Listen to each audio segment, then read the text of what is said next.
Not something sharp to be shared. All right. So, Hanji and Shika, good evening. Good evening, sir.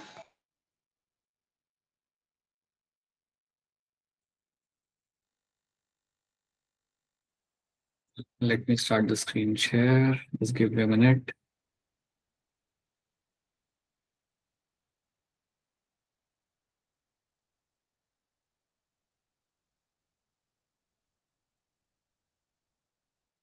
ठीक है. So in the last class we have discussed few things. हमने हमारे यहाँ पे Meselson and स्थाल वाला experiment हमने यहाँ पे देखा था. That is something we have understood. So हमने पूरी ये कहानी देखी थी कि कैसे आपका यहाँ पे हाइब्रिड बन रहा है and what are the things which are been happening. Like कैसे आपके यहाँ पे कौन से आइसोटोप के अंदर आप इनिशियली ग्रो करते हो, कौन से आइसोटोप के अंदर आप उसके बाद उसे शिफ्ट करते हो. एंड यहाँ पे आपने प्रूव किया था अल्टीमेटली कि आपका डीएनए आपका जो होता है वो सेमी कंजर्वेटिव तरीके से आपके यहाँ पे रेप्लिकेट करेगा. तो यही आपका प्रूव आपको मिला था मिसेल्सन एंड स्थाल के एक्सपेरिमेंट के बाद. अब उसके बाद क्या हुआ? आफ्टर दैट हमने सेम प्रोसेस रन किया इवन हमारे वीसीआ फाबा के अंदर. सो वीसीआ फाबा के अंदर टेलर और उनके कलीग ने ये रन किया था एक्सपेरिमेंट जहां पर उन्होंने प्रूव किया कि यूकैरियोटिक सेल के अंदर भी आपका जो रेप्लिकेशन होता होगा वो आपका सेमी कंजर्वेटिव तरीके से ही आपका होता है. यहाँ पे इन्होंने यूज किया था रेडियो एक्टिव थायमिडिन, यहाँ पे यूज किया था. सो यहाँ पे आपका जो मटेरियल यहाँ पे थोड़ा आइसोटोप जो यहाँ पे था आपका वो अलग था. तो ये चीज आपको यहाँ पे याद रखनी है. These are the few things we have done last class में. एंड देन हमने बात किया था कि डीएनए रेप्लिकेशन के अंदर कौन से एंजाइम्स आप यहाँ पे यूज कर सकते हो.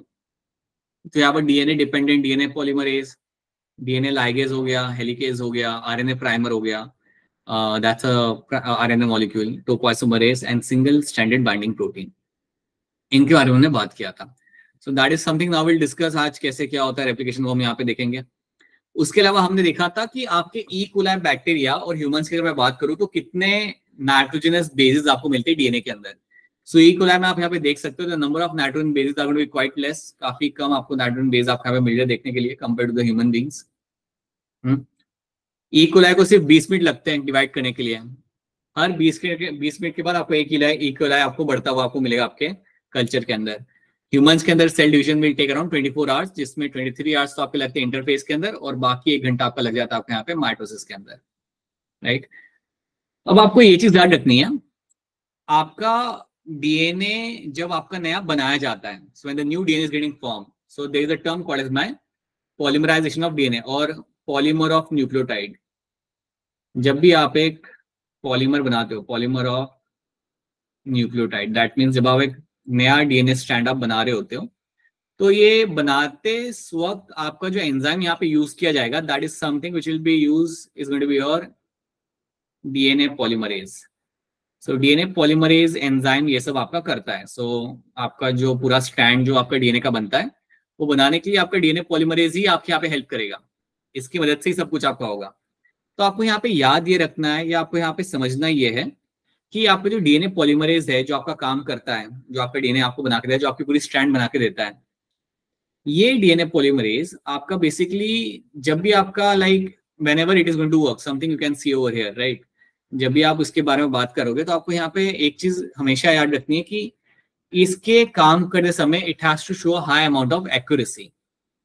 It should show a high amount of accuracy. यहाँ पे एक्यूरेसी इसकी काफी तेज होनी चाहिए. उसके साथ साथ along with the accuracy it should also show a good amount of speed, right. So it should be very like does it work in a very fast तरीके से और इसके पास accuracy भी इसकी काफी अच्छे से यहाँ पे होनी चाहिए. अब एक बात याद रखना कि हम यहाँ पे accuracy की क्या बात कर रहे हैं. accuracy मतलब कि जब आप यहाँ पे न्यूक्लियोटाइड बना रहे हो, अगर आप एक कोई नया स्ट्रैंड बना रहे हो तो आप कोई वहां पे गड़बड़ नहीं कर सकते. सो फॉर एग्जाम्पल अगर आपका एक स्ट्रैंड है, समझे मेरा एक डीएनए का स्ट्रैंड है, you have a 3' you have अ 5', ये आपके पास एक डीएनए का स्ट्रैंड है. यहाँ पे लगा हुआ है ग्वानिन, यहाँ पे लगा हुआ है साइटोसिन, यहाँ पे लगा हुआ है आपका थाइमिन. तो अगर मैं इसका कॉम्प्लीमेंट्री स्ट्रैंड बनाऊंगा जो मुझे पॉलीमरेज ही बना के देगा, पॉलीमरेज इसका कॉम्प्लीमेंट्री स्ट्रैंड बनाएगा. तो जब इसका कॉम्प्लीमेंट्री स्ट्रैंड बनाया जाएगा तो आपको ध्यान रखना है कि सामने आप क्या लगा रहे हो. सो आपको अपनी एक्यूरेसी मेंटेन करनी है. आपको यहाँ पे साइटोसिन लगाना है, आपको यहाँ पे ग्वानिन लगाना है, आपको यहाँ पे लगाना है एडेनिन लगाना है, आपको यहाँ पे भी आपका एडेनिन लगाना है. आप यहाँ पे गड़बड़ नहीं कर सकते या आप गड़बड़ यहाँ पे बहुत कम कर सकते हो. आई वुड से आपको गड़बड़ करनी ही नहीं है. So that is something called as my accuracy. और ये सारा इवेंट जो आपको करना है वो आपको काफी तेजी से करना है। अगर मैं बात करूं आपके ई कोलाई बैक्टीरिया के बारे में, सो ई कोलाई बैक्टीरिया के अंदर लगभग हर सेकंड के अंदर 2000 बेस पेयर लगाए जाते हैं। सो 2000 बेस पेयर पर सेकंड, इस रेट के साथ वहां पे पॉलीमरेज काम करता है। तो याद रखना 2000 बेस पेयर पर सेकंड, इस रेट के साथ आपका डीएनए पॉलीमरेज ई कोलाई के अंदर काम करेगा। तो ये काफी तेजी से उसे काम करना पड़ता है, और जब आप इतने फास्ट काम करते हो तो चांसेस होते हैं कोई एरर क्रिएट करने के। So that error should be avoided. So इसलिए हम कह रहे हैं कि आपको एक्यूरेसी वहां पे मेंटेन करनी है। सो पॉलीमरेज का काम बड़ा इंपॉर्टेंट होता है, you have to do it quickly, और आपको एक्यूरेसी वहां पे मेंटेन करनी है, आपको वहां पे गलतियां कम करनी है। तो that is the story of my E coli bacteria. ये तो मैं कहानी बना रहा हूँ, this is the story of your E coli bacteria की ये कहानी है, राइट। तो ये तो पता चलिए आपको कि यहाँ पे ये क्या एक्यूरेसी का मतलब यहाँ पे क्या होता है। सेकेंड चीज आप यहाँ पे याद रखना, this one more thing you have to know, कि आप जब डीएनए रेप्लिकेशन करा रहे हो, जब आप एक नया न्यूक्लियोटाइड डाल रहे हो, तो वो डालने के लिए आप किसे यूज करते हो? When you add a new nucleotide, तो आप यूज करते हो अपना यहाँ पे डीऑक्सीराइबोन्यूक्लियोसाइड ट्राइफॉस्फेट। आप इसको आप यहाँ पे यूज करोगे। अब आपको मैं यहाँ पे ये चीज समझाना चाहूंगा। देखो, समझो आपके पास एक यहाँ पे न्यूक्लियोटाइड आपके यहाँ पे लगा के रखा हुआ है, that's my nucleotide number 1।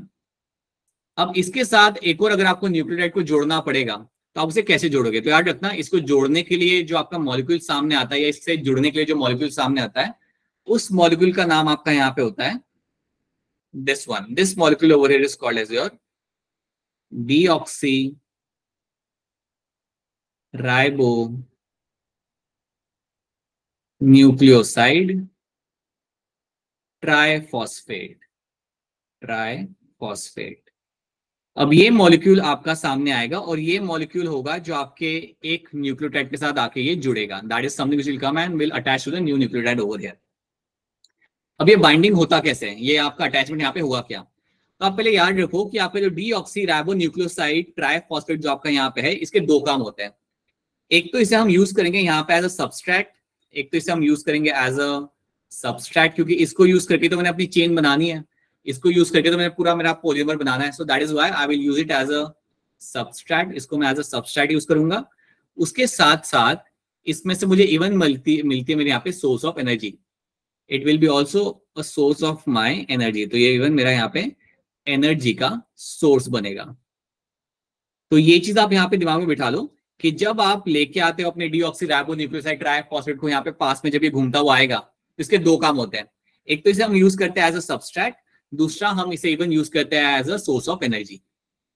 Source of energy किस लिए? क्योंकि अगर आप एक नया स्ट्रैंड बना रहे हो, तो बनाने के लिए भी आपको खर्चा लगता है, और वो खर्चा यहाँ पे होता है एनर्जी का, और वो एनर्जी आपको इस मॉलिक्यूल से आपको यहाँ पे मिल जाएगी, और वही मॉलिक्यूल मैंने यहाँ पे भी आपको स्ट्रक्चर उसका बना के दिखाया है। So this is my deoxyribonucleoside triphosphate. ठीक है, तो याद रखना, इसके अंदर आपको यहाँ पे न्यूक्लियो आपके पास नाइट्रोजन बेस है, शुगर मॉलिक्यूल है, and you have 3 phosphate over here. यहाँ पे 3 फॉस्फेट आपको यहाँ पे दिख रहे हैं। पता है, एक और मॉलिक्यूल होता है जो आपकी बॉडी में होता है, जिसको हम यूज करते हैं as a source of energy, वो आपका होता है एटीपी। याद आ रहा है, एडेनोसाइन ट्राइफॉस्फेट। तो उसको भी आप क्या करते हो? उसको ब्रेक डाउन करते हो, तभी तो आपकी एनर्जी जनरेट होती है। तो उसी तरीके से यहाँ पे जो मॉलिक्यूल है आपके पास, आपके सामने यहाँ पे डीऑक्सीराइबोन्यूक्लियोसाइड ट्राइफॉस्फेट, इसको भी हम ब्रेक करेंगे। अब देखो यहाँ पे होता क्या है।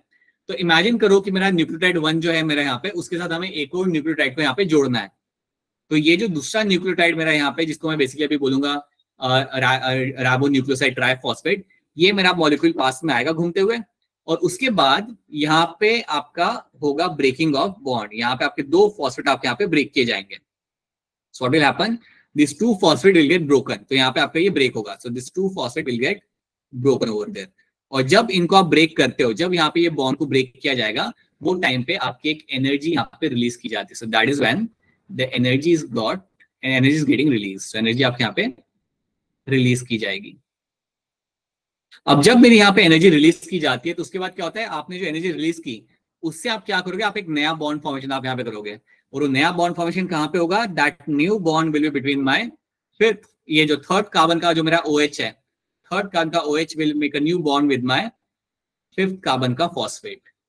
और यहाँ पे इस तरीके से ये दो जो मेरे यहाँ पे बॉन्ड है यहाँ पे बन जाएंगे, या मैं कहूंगा यहाँ पे मेरा फॉस्फोडाइस्टर बॉन्ड मेरे यहाँ पे बन जाएगा। और इसी तरीके से आपके हर एक न्यूक्लियोटाइड आपके यहाँ पे ऐड किए जाएंगे। तो यहाँ पे क्या क्या हमने यहाँ पे बॉन्ड फॉर्म कर लिया, मेरा बॉन्ड यहाँ पे बन चुका है। अगर मेरा यहाँ पे बॉन्ड अगर मेरा यहाँ पे फॉस्फोडाइस्टर बॉन्ड अगर मेरे यहाँ पे बन चुका है, देन मैं क्लियरली कह सकता हूँ कि अब मेरा यहाँ पे दोनों ये न्यूक्लियोटाइड मेरे यहाँ पे अटैच हो चुके हैं. So now this is my phosphodiester bond has been formed. So मेरा फॉस्फोडाइस्टर बॉन्ड मेरे यहाँ पे बन गया. अब जैसे मेरा यहाँ पे फॉस्फोडाइस्टर बॉन्ड मेरे यहाँ पे बन चुका है, अब कुछ नहीं होगा. अब इसके नीचे अगर मुझे एक और बनाना पड़ेगा, अगर मुझे एक और न्यूक्लियोटाइड को यहाँ पे जोड़ना है तो सेम चीज होगी. सिमिलरली एक और मेरा डीऑक्सी राइबो न्यूक्लियोसाइड ट्राइफॉस्फेट घूमता हुआ आएगा और फिर क्या होगा, मेरा यहाँ पे बॉन्ड ब्रेक होगा, 3 में से 2 फॉस्फेट निकल जाएंगे. जो मेरे फॉस्फेट के बीच में बॉन्ड ब्रेक होता है तब मेरी एनर्जी यहाँ पे जनरेट होती है और उसी एनर्जी को यूज करके मैं यहाँ पे मेरे न्यूक्लियोटाइड को जोड़ दूंगा. My third carbon OH will get attach with the fifth carbon. OH के साथ मेरा फिफ्थ कार्बन के साथ मेरा पे वो अटैचमेंट बॉन्ड वहां पे मेरा वो फॉर्म कर लेगा और इसी तरीके से आपकी लॉन्ग चेन आपके यहाँ पे बनना चालू करती है. अगर आप थोड़ा पास्ट में जाते हो ना, अगर मैं आपको पुरानी पिक्चर्स अगर आपको यहाँ पे दिखाऊं, if I just go to a flashback over here, तो आप यहाँ पे देख पाओगे कि आपके यहाँ पे हम कैसे डीएनए के बारे में हम डिस्कस करते थे, आपका बॉन्ड फॉर्मेशन यहाँ पे कैसा होता था. If you just come back over here, तो आप यहाँ पे देखोगे, यहाँ पे आप देखो आपका जो भी आपका बॉन्ड फॉर्मेशन आपका हो रहा है that is between the fifth and third carbon के बीच में, और वही चीज हम वहां पे कर रहे हैं. The same thing we are doing over there. Same event हम वहां पे कर रहे हैं. जो भी आपके यहाँ पे बॉन्ड फॉर्मेशन आपका हो रहा होता है वो आपका फिफ्थ और थर्ड कार्बन के बीच में हो रहा होता है और वही चीज हम वहां पे भी कर रहे होते हैं. So that is the same thing we are doing over there. ठीक है, तो ये बात आप यहाँ पे याद रखना और इस तरीके से आपका पॉलीमर आपका बनता जाएगा. एक के साथ दूसरा, दूसरे के साथ तीसरा आपका पॉलीमर आपका वहां पे ऐड कर दिया जाएगा. So that is what you do over there. तो यही काम आपका वहां पे करता है आपका डीऑक्सीराइबो न्यूक्लियोसाइड ट्राइफॉस्फेट. और ये जब वो वहां पे काम कर रहा होता है तो ये करते समय आपकी जो एनर्जी जनरेट होती है उसी एनर्जी को इस्तेमाल करके आपने अपना पॉलीमर बनाना है. That is how you will do the polymerization. तो ये चीज आपको इसके अंदर क्लियर कट मालूम होनी चाहिए. So that is something we have seen. अब इसके आगे बढ़ते हैं. Let's see beyond this. तो ये हमने यहाँ पे देख लिया. अब यहाँ पे देखते हैं कि यहाँ पे लिखा क्या हुआ है. Now I just pay attention to few things over here. मैं कुछ चीजों पे यहाँ पे ध्यान दूंगा. पहली चीज देखना है यहाँ पे कि ई कोलाई का यहाँ पे जो नंबर ऑफ बेस पेयर वो कितना है, जो हमने मेंशन किया था 4.6 × 10⁶, राइट. ह्यूमंस के अंदर नंबर बिल्कुल बहुत ज्यादा है, 6.6 × 10⁹ आपका यहाँ पे हो जाएगा, राइट. हमारे ई कोलाई के अंदर याद रखना रेप्लिकेशन आपका खत्म हो रहा है, DNA replication with in 18 minutes. 18 minute में डीएनए रेप्लिकेशन खत्म है और 20 मिनट के अंदर एक नया बैक्टीरिया आपको बन के मिल जाता है, right. So that means average rate of polymerization, average rate जो है मेरा यहाँ पे नए डीएनए मॉलिक्यूल बनाने का या नए डीएनए स्ट्रैंड बनाने का is going to be around 200 base pair per second. तो बहुत तेजी से ये काम करता है आपका पॉलीमरेज एंजाइम, राइट. देखो क्या मेंशन किया हुआ है. Not only polymerase has to be fast but also have to catalyse the reaction with high degree of accuracy. तो फास्ट तो काम करना ही है उसे, उसके साथ एक्यूरेसी भी आपको वहां पे मेंटेन करनी है, right.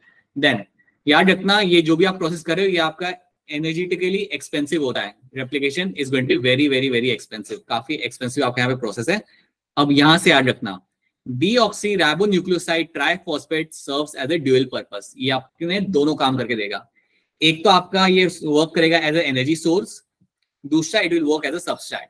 So it works as a substrate and they provide energy for polymerisation. वो जो जोड़ना होता है ना, पॉलीमर्स को जोड़ना होता है आपके न्यूक्लियोटाइड्स को, वो जोड़ने को हम बोलते हैं पॉलीमराइजेशन, और वो करने में भी आपके यहाँ पे हेल्प करेगा. So this is something you have to know that the two terminal phosphate in the deoxynucleoside triphosphate are high energy phosphate, same in case of the ATP. ये जब हमने दो यहाँ पे फॉस्फेट बताया ना, यहाँ पे ये हाई एनर्जी फॉस्फेट है और इनको ही हम ब्रेक करके हमारी एनर्जी हम डिराइव करेंगे. इनको ही ब्रेक करके हमारी एनर्जी डिराइव करते हैं और फिर हमारे न्यूक्लियोटाइड को हम वहां पे जोड़ते जाते हैं. तो पहले ये बताओ क्या ये बात आपको यहाँ पे समझ आ रही है? Is this clear to all of you? Yes, sir. Yes, sir. इसमें अगर कोई चीज समझना है तो पूछ लेना. Now this is something you have understood. अब इसके बाद आपको यहाँ पे क्या करना है. Now this is something we have done. अब हम स्टार्ट करते हैं हमारा DNA replication. Now let's start with the story of a DNA replication. अब जब मैं डीएनए रेप्लिकेशन की बात करूंगा तो इसमें आपको याद रखना है कि हमने कुछ एंजाइम्स की बात की थी, वो हम यहाँ पे डिस्कस करेंगे. अब यहाँ पे ध्यान देना, अगर कोई भी चीज समझ नहीं आ रही तो हैंड रेज करके पूछ लो, बीच में इंटरप्ट करके पूछ लेना कि अगर कोई चीज अगर आपको समझ नहीं आ रही होगी तो जब मैं रेप्लिकेशन की बात करता हूँ तो I have a DNA strand. समझो मेरे यहाँ पे डीएनए स्ट्रैंड है 3' से 5' और दूसरा स्टैंड है मेरा यहाँ पे ऑब्वियसली अपोजिट होगा मेरे यहाँ पे 5' से 3' वाला. अब जब आप डीएनए को रेप्लिकेट करना चाहते हो तो कुछ लोकेशंस होंगे जहां पे आपका डीएनए रेप्लिकेशन स्टार्ट होगा. कुछ ऐसे सर्टेन लोकेशंस होते हैं जहां पे आपका रेप्लिकेशन स्टार्ट होगा. तो अज्यूम करते कि वो लोकेशन है मेरा यहाँ पे, so there will be certain locations, और उन लोकेशंस से आपका रेप्लिकेशन स्टार्ट होगा। तो ये जो लोकेशंस मेरे यहाँ पे है, इन लोकेशंस को हम बोलेंगे यहाँ पे एज अ ORI। ये सर्टेन लोकेशंस जो मेरे यहाँ पे होते हैं, इन लोकेशंस को हम बोलेंगे यहाँ पे एज ORI। सो ORI stand for my origin of replication. ORI मेरे यहाँ पे स्टैंड करता है for my origin of replication. They stand for your origin of replication. अब ये वो लोकेशन है जहां पे आपका रेप्लिकेशन स्टार्ट होगा, सिंपल सी बात। तो बेसिकली यहाँ पे होगा क्या, इस साइट के ऊपर आके बैठेगा एक मेरा एंजाइम, और उस एंजाइम का नाम मेरा होता है हेलिकेज। याद रखना, जहां पे ORI होगा, जहां से रेप्लिकेशन स्टार्ट होगा, सबसे पहले वहां पे एक एंजाइम आके बैठेगा। So I will find one enzyme will come and sit at this location, and that enzyme is called as my helicase enzyme. So इतना जहां पे आपका ORI होता है वहां पे आके एंजाइम आके बैठेगा, and that enzyme is called as my helicase enzyme. तो ये एंजाइम आके वहां पे बैठेगा। अब सवाल हमारे पास सामने ये है कि क्या कर रहा है मेरा helicase enzyme. So helicase enzyme is known for unwinding of DNA. It is known for unwinding of DNA। तो आपके जो DNA के जो स्ट्रैंड्स है ना, उन दोनों को वो अलग करेगा। सो जो मेरे DNA के जो मेरे यहाँ पे दो स्ट्रैंड्स है, उन दोनों को अलग करने का काम होता है मेरे यहाँ पे हेलिकेज एंजाइम का। तो हेलिकेज एंजाइम आके मेरे यहाँ पे बैठेगा और दोनों स्ट्रैंड्स को यहाँ पे अलग करना चालू करेगा। सो यू विल फाइंड कि आपका कुछ ऐसा स्ट्रक्चर आपको बन के देखने को मिलेगा। सो यू विल फाइंड, अब DNA के अंदर आपको क्या मिलेगा, you will find a bubble will be form. एक बबल फॉर्मेशन आपको यहाँ पे दिख जाएगा। So bubble formation can be seen over here. अब ये जो बबल फॉर्मेशन आपको यहाँ पे दिख रहा है, इसको हम बोलते हैं यहाँ पे एज अ रेप्लिकेशन बबल। ये जो बबल आपको यहाँ पे दिख रहा है, इसको हम बोल सकते हैं यहाँ पे एज अ रेप्लिकेशन बबल, या मैं इसको इवन बोल सकता हूँ एज अ रेप्लिकेशन फोक। इसको मैं इवन बोल सकता हूँ एज अ रेप्लिकेशन फोक। कोई भी टर्म आप यहाँ पे यूज कर सकते हैं, you can call it replication bubble, या आप इसे बोल सकते हैं रेप्लिकेशन फोक। तो मेरे दो स्ट्रैंड्स यहाँ पे अलग हो चुके हैं, और इन स्ट्रैंड्स को अलग करने का काम था मेरा यहाँ पे हेलिकेज का, और वो यहाँ पे वो कर चुका है। तो ये रहा मेरा यहाँ पे हेलिकेज, इसने दो स्ट्रैंड्स को अलग कर दिया और ये भी आगे बढ़ेगा। तो बेसिकली अब ये जो मेरा हेलिकेज है ना, ये इस डायरेक्शन में आगे बढ़ेगा, और जब ये आगे बढ़ेगा तो वो स्ट्रैंड्स को ओपन करता हुआ आगे बढ़ेगा। तो आप ये बात को समझो कि हेलिकेज जब मेरा आगे बढ़ता जाएगा ना, तो it will just keep on opening the strand, right. तो ये बात आपको यहाँ पे पहले तो याद रखनी है। So you have a helicase and you have a ORI, ये पहले आपको यहाँ पे याद रखना है। अब ये भी याद रखना कि आपका एक सिंगल ORI नहीं होता, मतलब आपका DNA बहुत बड़ा है। यू नो दैट आपका DNA 2.2 मीटर का है, तो आपके जो ORI होंगे, जो आपके ओरिजिन ऑफ रेप्लिकेशन होंगे, वो मल्टीपल्स होंगे, मतलब एक ही नहीं होगा, ऐसे कई सारे होंगे। और हर ORI के ऊपर आके बैठेगा मेरा यहाँ पे हेलिकेज, और फिर मेरे स्ट्रैंड्स को यहाँ पे वो अलग करेगा। तो ये बात पहले आपको अपने जहन में क्लियर करनी है। This something should be clear to you, right. अब इसमें होता क्या है ना, एक और बात यहाँ पे याद रख लो, आपका जो ORI होता है ये एक सिलेक्टेड लोकेशन है जहां पे जाके आप DNA को खोलोगे। और ये जो सिलेक्टेड लोकेशन होती है ना, यहाँ पे आपको जनरली देखने के लिए मिलते हैं 80 रिच सीक्वेंस। जनरली इस लोकेशन के अंदर आपको मिलेगा देखने के लिए आपने यहाँ पे 80 रिच सीक्वेंस। अब आपको अगर याद हो तो एडेनाइन और थायमिन के बीच में सिर्फ होते हैं आपके 2 हाइड्रोजन बॉन्ड। आई होप आपको ये याद होगा। एडेनाइन आपको मिलेंगे देखने के लिए आपके सिर्फ 2 हाइड्रोजन बॉन्ड। तो ये बात सेंस करती है। नाउ प्लीज अंडरस्टैंड, ये बात काफी सेंस करती है कि आपका जो ORI होगा वहां पे आपके होंगे काफी ज्यादा 80 रिच बॉन्ड, और एडेनाइन थायमिन आपके ज्यादा होंगे वहां पे। दैट मींस आपके डबल बॉन्ड ही वहां पे आपके ज्यादा होंगे, तो वहां पे ब्रेक करना ज्यादा आसान है। वहां पे मेरे DNA मॉलिक्यूल को खोलना ज्यादा आसान होगा। इसलिए याद रखना, ये बात दिमाग में रखना कि जितने भी ORI होते हैं ना, ORI are generally known to have a huge amount of adenine and thymine, क्योंकि यहाँ पे बॉन्ड ब्रेक करना ज्यादा आसान होगा compare to my guanine and cytosine वाले रीजन के हिसाब से। तो ये बात आप याद रखना, ठीक है। हेलिकेज ने आके अपना काम कर दिया। अब जैसे ही अपना हेलिकेज काम करना यहाँ पे चालू कर रहा है ना, यहाँ पे एक दिक्कत आती है। दिक्कत क्या आती है कि हम यहाँ पे देखते हैं उस दिक्कत को। So once the helicase starts working, जैसे ही अपना हेलिकेज अपना रोल प्ले करना चालू करेगा, so there is one concern we will find, और वो कंसर्न मेरा यहाँ पे होता है कि आपका सुपर कॉइलिंग आगे चालू हो जाता है। ये मेरे 2 स्ट्रैंड है यहाँ पे, दोनों स्ट्रैंड मेरे यहाँ पे अलग हो चुके हैं, मतलब अलग कर रहे हैं उन्हें अभी यहाँ पे। एंड मेरा हेलिकेज यहाँ पे काम कर रहा है। Helicase is doing it's work.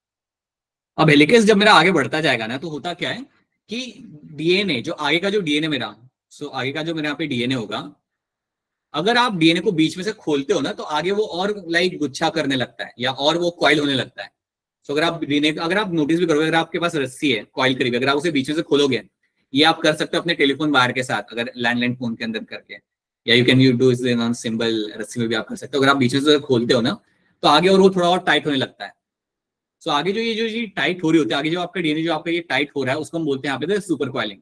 So what happens ना, जब आप अनवाइंडिंग चालू करते हो तो this will lead to a supercoiling of DNA. तो इससे क्या होगा, this will lead to a supercoiling of DNA. तो इससे क्या होता है, there will be a supercoiling of DNA will be seen. Supercoiling of DNA is observed. अब जब मैं कह रहा हूं कि आपकी डीएनए की सुपर कॉइलिंग हो रही है, मतलब आगे वाला जो डीएनए वो ज्यादा और गुच्छा बनाएगा या और आपका ज्यादा कॉइल होता जाएगा क्योंकि आप उसे बीच में से खोल रहे हो, तो ये सुपर कॉइलिंग को रिमूव करना जरूरी है।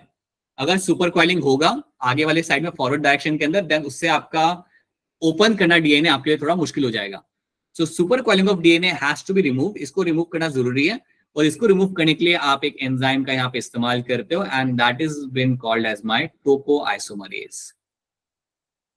सो टोपोआइसोमरेज उस एंजाइम का नाम होता है जो आके सुपर कॉइलिंग को रिमूव करता है। याद रखना, topoisomerase is known to remove the super coiling. So ये एंजाइम का काम यहाँ पे होगा टू रिमूव सुपर कॉइलिंग। तो आगे आपकी कॉइलिंग हो रही होगी उसको वो रिमूव करेगा ताकि मेरा जो हेलिकेज है। हाँ जी मुस्कान बताइए क्या सवाल है आपका, बोलिए। सर ये सुपर कॉइलिंग है क्या? बेसिकली है क्या ना बेटा, आप इमेजिन करो कि आपका एक रस्सी का स्ट्रैंड है, राइट, और वो कॉइल करा, वो लाइक हेलिकली आपका कॉइल करा हुआ है हेलिकल तरीके से। अगर आप उसे बीच में से खींचोगे ना, अगर आप उसे बीच में से खोलोगे तो आगे क्या होगा कि आपका जो आगे का जो स्ट्रैंड होगा वो ज्यादा कॉइल हो जाएगा, वो ज्यादा टाइटली कॉइल हो जाएगा। जितना कॉइल था वो, जितना उसकी जो हेलिकल स्ट्रक्चर वो ज्यादा टाइटली कॉइल हो जाएगा, तो वो ज्यादा आपका लाइक गुच्छा फॉर्म करेगा वहां पे। उसको खोलना जरूरी है, that has to be opened up, उसको ओपन करना जरूरी है तब, ताकि आपका हेलिकेज आगे बढ़ सके। और वो खोलने के लिए आपको जो एंजाइम सामने आता है that is your topoisomerase.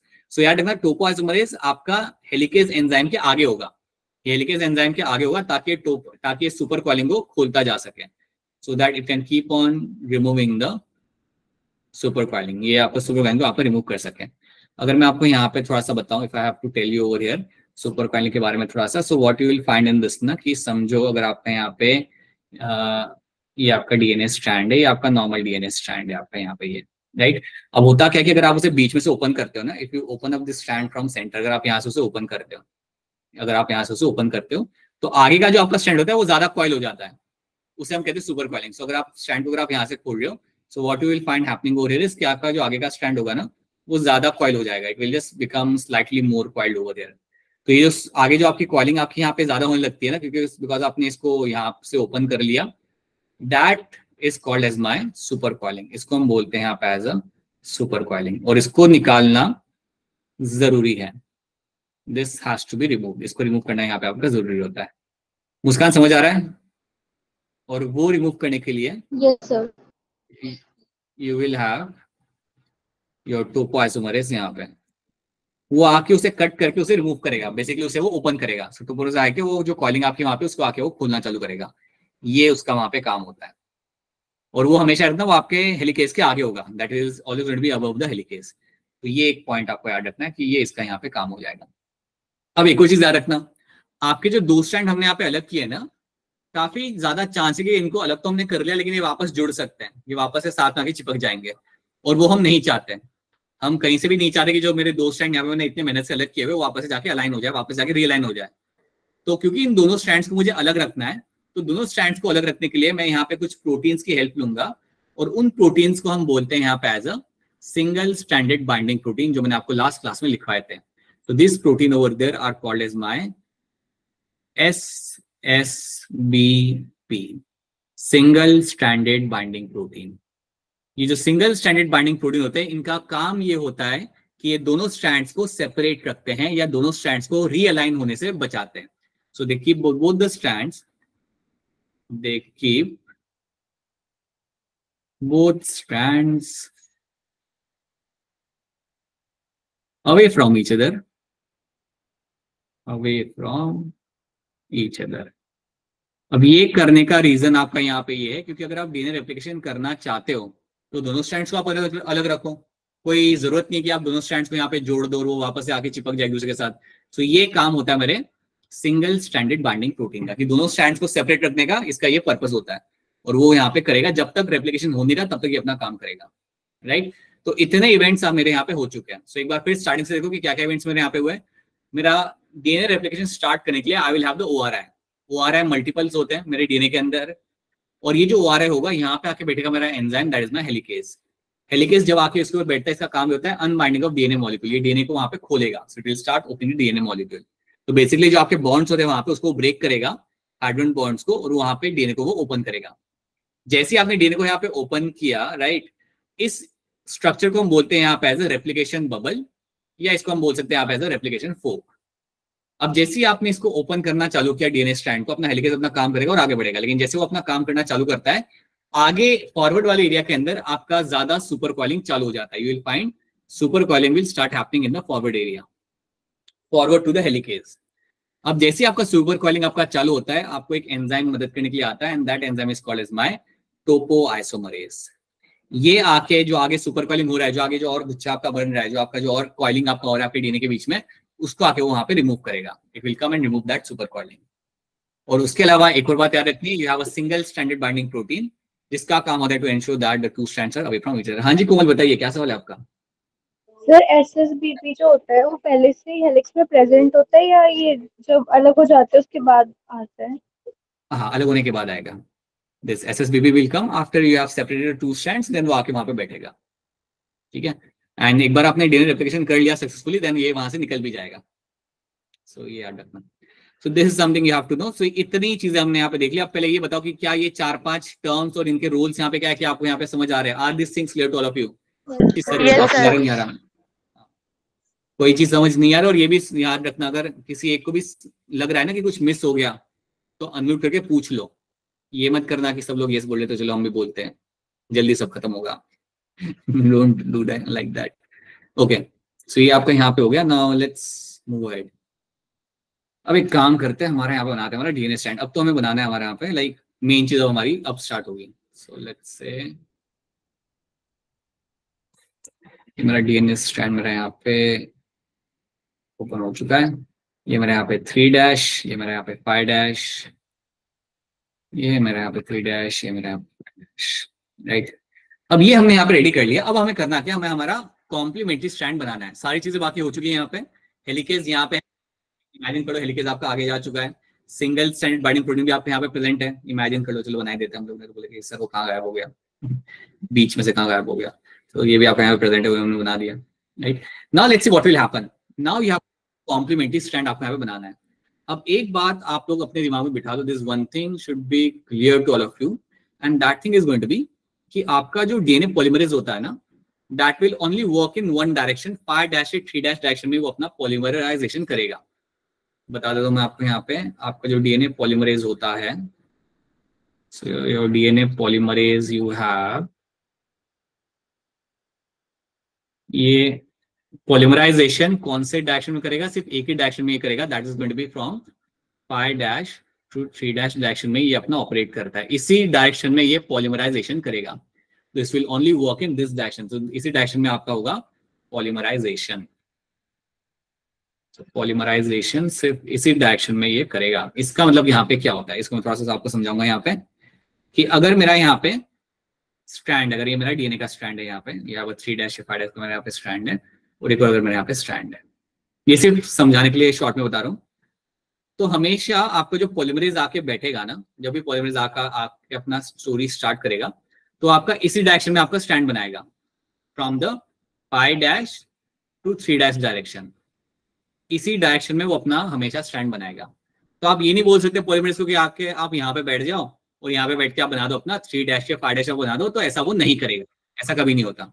It will always make a stand from 5' to 3' direction only. उसी डायरेक्शन में वो पॉलीमराइज करता है।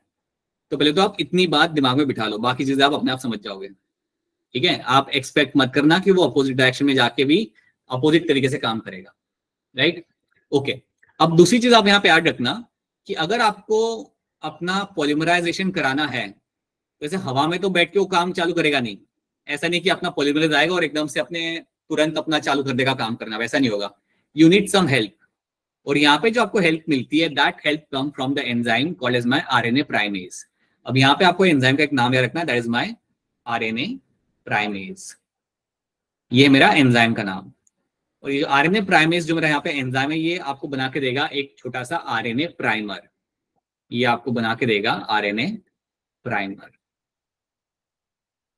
This will give you RNA primer. तो यहाँ पे हुआ क्या, एक स्मॉल आरएनए प्राइमर आप यहाँ पे लगा दोगे, you will keep a small RNA primer over here.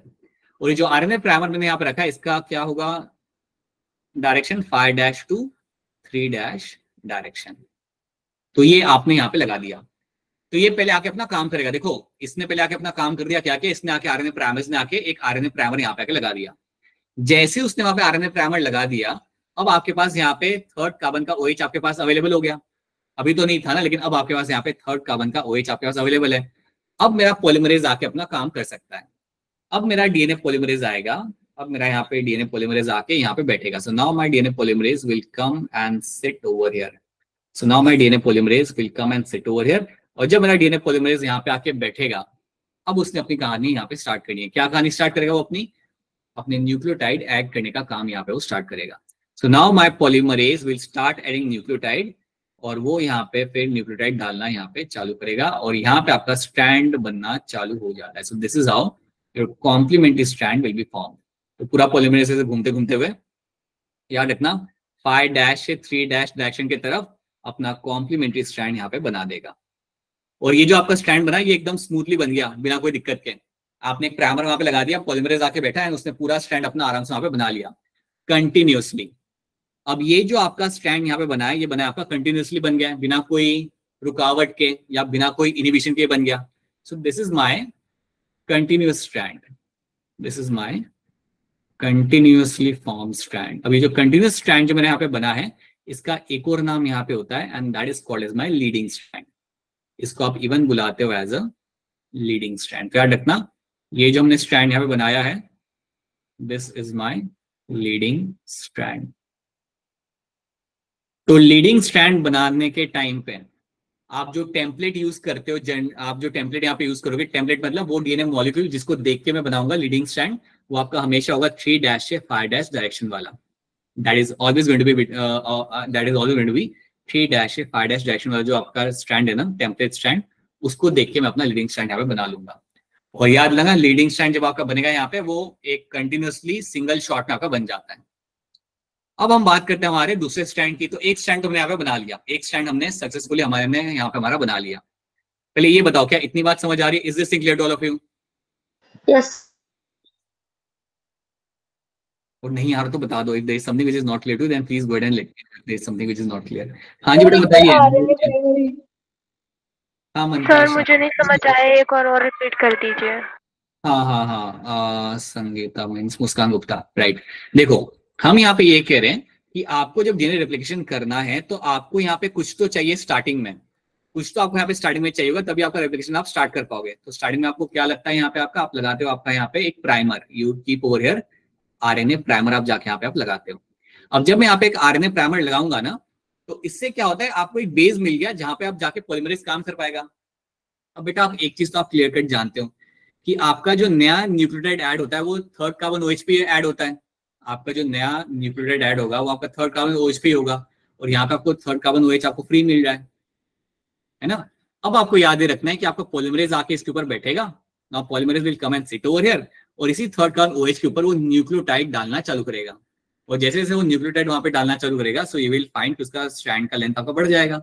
Now you will find कि स्ट्रैंड का लेंथ आपका यहाँ पे बढ़ने लगता है। और इस तरीके से आपने अपना 5' से 3' वाला स्ट्रैंड आपने बना लिया कंटिन्यूअसली, एक ही शॉट के अंदर आपने आराम से बना लिया, और इसको हम बोलते हैं यहाँ पे as a leading strand. Muskan ये समझ आ रहा है? मुस्कान गुप्ता? Yes sir. हाँ जी बताइए, कोमल बताइए क्या सवाल है आपका? सर ये आरएनए प्राइमर कैसे बनता है? इसको बनाता है आपका एक एंजाइम। तो हमारे पास एक एंजाइम है, उसका नाम है आरएनए प्राइमेज। वो आरएनए प्राइमर को बना के वहां पे अटैच कराता है। सो RNA primase is an enzyme which will go and it will give you a small sequence of RNA. अब पता है आप लोगों के दिमाग में ये आ सकता है कि सर हम डीएनए बना रहे हैं, कहाँ आप आरएनए लगा रहे हो वहां पे? आपके दिमाग में एक सवाल आ सकता है कि सर हम तो डीएनए बना रहे हैं यहाँ पे, आप वहां पे आरएनए लगा रहे हो, सो ये तो गलत हो गया, राइट? एक तरीके से सही बात है आपकी। सो इसको हम रिमूव करेंगे, ये हमेशा वहां पे नहीं रहेगा, दिस विल गेट रिमूव, ठीक है? तो प्लीज ये मत सोचना कि क्या हो रहा है यहाँ पे डीएनए में आरएनए जाके लग रहा है, so that will be happening, right? अच्छा, और चीज अगर अभी भी समझ नहीं आ रही हो तो मैं पूछ लो, please go and ask questions. बाकी लड़के लोग भी पूछिए, लड़के लोग थोड़े माइनॉरिटी में रहते हैं क्लास में, नंबर उनका कम रहता है, but still go and ask question if there is something not clear to you, ठीक है? तो ये आपका हो गया। अब देखो दूसरे स्टैंड पे क्या होता है। अब मैंने आपको पहले ही बोला था कि आप पॉलीमरेज से ये एक्सपेक्ट नहीं कर सकते कि वो यहाँ पे आके 3' से 5' के तरफ अपना पॉलीमराइजेशन करेगा, क्योंकि उसका रूल है वो सिर्फ आपका पॉलीमराइजेशन करेगा 5' से 3' डायरेक्शन के अंदर ही। ये बात हमने आपको पहले बताई थी। तो दूसरे स्टैंड में पता है क्या होगा, यहाँ पे भी हम प्राइमर लगाएंगे, लेकिन यहाँ पे प्राइमर लगाएंगे हम मल्टीपल। तो याद रखना, in the second stand you will add the primer, but यहाँ पे थोड़े ज्यादा प्राइमर आप लगाते हो, you will add primer at multiple locations. सारे प्राइमर आपके होंगे वही 5' से 3' वाले डायरेक्शन वाले आपके प्राइमर होंगे। So all the primers are been added over here, सारे प्राइमर्स हम यहाँ पे लगाएंगे। अब जब मैंने यहाँ पे प्राइमर लगा दिए तो अब याद रखना पॉलीमरेज मेरा उल्टी डायरेक्शन में जाएगा, it will go in the opposite direction. So अब मेरा पॉलीमरेज यहाँ पे आके बैठेगा, so this is my polymerase which will come and sit over here. और अब वो आके अपना यहाँ पे, सॉरी इसको मैंने थोड़ा आगे बिठा दिया, ये मेरा पॉलीमरेज आके बैठेगा, लेकिन यहाँ पे नहीं, थोड़ा पीछे बिठाते इसे। मेरा polymerase will come and sit over here, और जब वो यहाँ पे आके बैठेगा then it will start adding the nucleotides. तो यहाँ पे वो न्यूक्लियोटाइड डालेगा, थोड़े डालेगा, और उसके बाद वो गिर जाएगा। जैसे वो नए प्राइमर के पास सामने आएगा तो वहां से वो गिर जाएगा। अब वापस से पॉलीमरेज आएगा, वापस नया पॉलीमरेज आएगा, वो आके यहाँ पे बैठेगा, यहाँ पे बैठेगा, and it will start adding the nucleotides again. तो ऐसे कर करके आप अपना डीएनए स्ट्रैंड दूसरे जगह भी आप बना रहे हो। तो यहाँ पे बनाओगे, फिर ऐसे करके आप यहाँ पे बनाओगे। सो this is how you will find the DNA strand on the other template will be formed. आपका पॉलीमरेज आएगा, अपना काम, एक शॉर्ट सीक्वेंस बनाएगा डीएनए का, और नीचे गिर जाएगा। तो ये जो शॉर्ट सीक्वेंस आपका बना के वो गिर रहा है ना, इस सीक्वेंस को हम बोलते हैं यहाँ पे as a Okazaki fragment. Okazaki fragment, इस सीक्वेंस को हम बोलते हैं यहाँ पे एज अ ओकाजाकी फ्रेगमेंट। और याद रखना ओकाजाकी फ्रेगमेंट जो आपका यहाँ पे ये स्मॉल स्मॉल सीक्वेंस में आपको लेंगे, तो 1 2 3। वैसे ओकाजाकी नाम सुन के क्या लग रहा है, साइंटिस्ट कौन सी कंट्री का होगा? Japan. Japan, obviously, yes, Japan के हैं ये साइंटिस्ट जिन्होंने ये फ्रेगमेंट ढूंढे थे। So that why is called as Okazaki fragment. अब एक बात बताओ, मेरा जो यहाँ पे जो स्टैंड बन रहा है, जो हम फ्रेगमेंट में बना रहे हैं, क्या वो कंटिन्यूसली बन रहा है, एक सिंगल गो के अंदर बन रहा है, वो या वो डिसकंटिन्यूअस तरीके से बन रहा है? राइट, बिल्कुल। ये जो मेरे यहाँ पे स्टैंड है that is forming in my discontinuous तरीका। So this is my discontinuous strand. और जो डिसकंटिन्यूअस स्टैंड जो मेरे यहाँ पे बन रहा है ना, इसका एक और नाम यहाँ पे हो जाता है, and that one more name is going to be your lagging strand.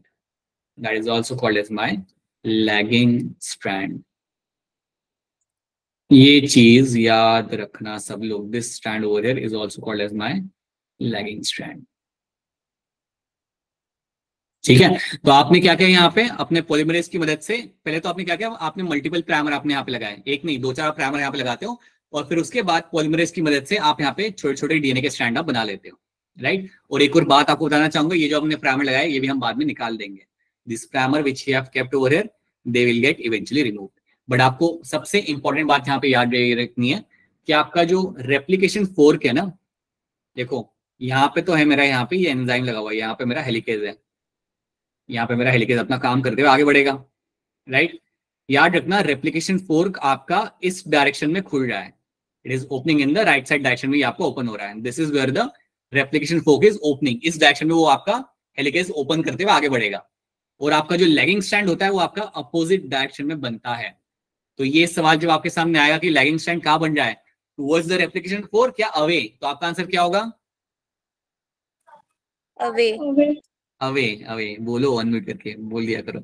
So your lagging stand is getting form away from the replication fork. तो ये चीज आपको यहाँ पे होते मिलेगी, and that is how you will be forming this lagging stand. अब याद रखना है जो येलो जो प्राइमर है ये बाद में आप निकाल देते हो, so this primer will be removed. In primer को हम बाद में निकाल देंगे। अगेन यहाँ पे मैं डायरेक्टली जंप कर रहा हूँ कि प्राइमर को निकाल देंगे, एक्चुअली में वो निकालने के लिए भी एक इवेंट होता है, बट वो इवेंट हम नहीं सीखते, इस लेवल पे आप नहीं सीखते। So there are couple of more protein which are involve, 2 और प्रोटीन यहाँ पे इन्वॉल्व होते हैं, बट उनका हम नाम नहीं ले रहे बिकॉज इस लेवल पे आप उसे नहीं सीखते इसलिए, ठीक है। तो आपको इतना रखना है, इन प्राइमर को हम बाद में यहाँ से निकाल देंगे और प्राइमर निकालने के बाद यहाँ पे हम फिल कर देंगे हमारे डीएनए स्ट्रैंड के साथ।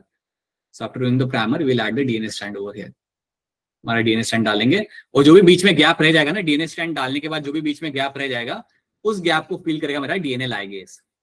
तो उस गैप को फिल करेगा मेरा यहाँ पे डीएनए लाइगेज। सो याद रखना यहाँ पे जो भी बीच में गैप रह जाएगा, so assume that this, let me mention over here. So DNA ligase का यहाँ पे काम क्या होता है? So DNA ligase will fill up the gaps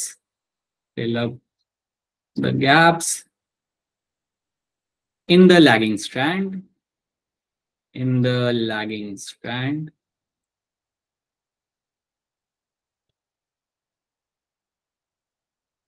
after removal of primer. आपने प्राइमर निकाल दिया, आपने यहाँ पे अपना डीएनए डाल दिया, उसके बाद जो गैप रह जाएंगे उसको फिल करेगा मेरा एक और एंजाइम जिसका नाम है आपके यहाँ पे डीएनए लाइगेज। सो डीएनए लाइगेज के बारे में इतनी बात याद रख लेना, ये बस वो गैप को वहाँ पे फिल कर देता है, ठीक है। अब यहाँ पता है एक इंटरेस्टिंग चीज क्या होती है? इंटरेस्टिंग चीज यहाँ पे ये होती है, let me show you over here. यहाँ पे आप बताते, जिसका आंसर आप थोड़ा बहुत सोच के मुझे ट्राई कर सकते हो देने का। अगर आपको चीजें समझ आ रही है तो आप थोड़ा बहुत बता पाओगे। आप 3' to 5' 5' to 3' हमने हमारा यहाँ पे बना लिया है, हमारा यहाँ पे हमारा leading strand. We have just form the leading strand over here in my polymerase 5' से 3' एंड सिमिलरली यहाँ पे मैंने मेरा बना दिया मेरा यहाँ पे फ्रेगमेंट्स। इन फ्रेगमेंट्स की मदद से मैंने अपना बना लिया अपना DNA molecule. So this is something which has been added over here. And this is also something which will be happening from 5' to 3'. So याद रखना polymerization जो होगा वो आपका 5' से 3' डायरेक्शन में ही होता है। This is something which has been happening। और यहाँ पे बता देता हूँ अपना हेलिकेज। अब देखो यहाँ पे होगा क्या ना, फ्यूचर में जो लैगिंग स्ट्रैंड है, लैगिंग स्ट्रैंड पे जो भी आपके प्राइमर होते हैं उनको आप रिमूव कर देते हो। लैगिंग स्ट्रैंड पे जो आपके प्राइमर होते हैं उनको आप रिमूव कर देते हो। So that will be happening, वो आपके वहां पे निकल जाएंगे। तो अगर मैं यहाँ पे रिमूव करता हूँ प्राइमर को, सो प्राइमर को मैं यहाँ पे रिमूव कर देता हूँ और वहां पे आपका डीएनए स्ट्रैंड आपके यहाँ पे लग जाता है, ठीक है। डीएनए अब वो भी आपका पॉलीमरेज ही करता है।